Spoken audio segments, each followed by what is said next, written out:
Good to see you again, my friend. To see you too. And great to meet you. Thanks. Truly an honor to sit across from you. How are you, Dave? I'm fantastic, and I just have one word to tell you about this movie. Wow.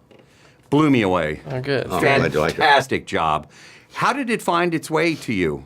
It was brought to me by the producers who wrangled with it for years, and it got to me, and then apparently it got to him around the same time, so I was thinking like, wow, great story, Andrew Garfield, let's go.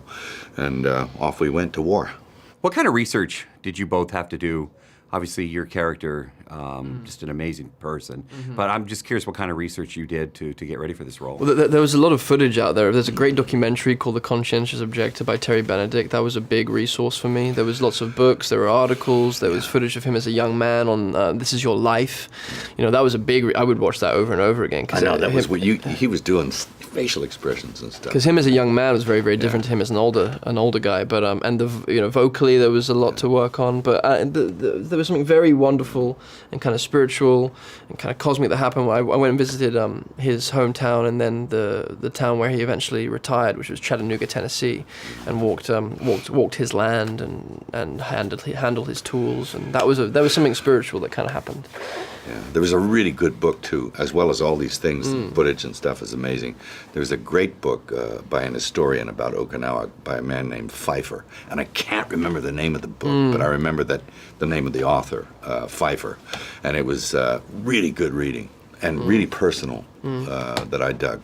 The battle scenes are really intense in this movie. I'm just curious from a director's perspective, and I'm going to ask you the same question from an actor's perspective, but what were the challenges you faced to get the battle scenes right? I mean, did anybody get hurt, first of all? I don't think there was any serious injury, maybe a hangnail and a twisted ankle. Okay. But which is like, believe me, Right. Such a relief, because there's this anxiety about that kind of stuff. Sure. Is it safe, And it's, so it went well. The main thing was time and money, am I going to get what I need to get in the time allotted with the budget I have, which I had a great crew, and everybody, the actors, the extras, the stunt guys, the camera guys, it all had to coordinate and to make it really work. And man, I got a lot of bang for the buck because everybody was on their A game. You really did, but there's explosions going around you as an actor.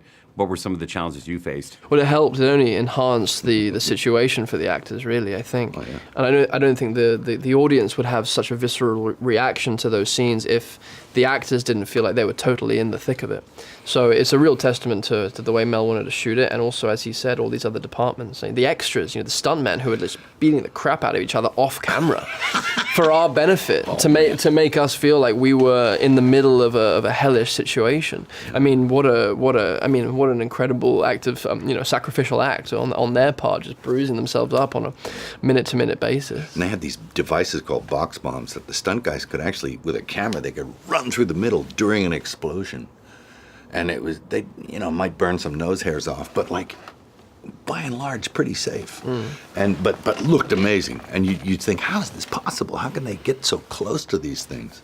But they were doing it.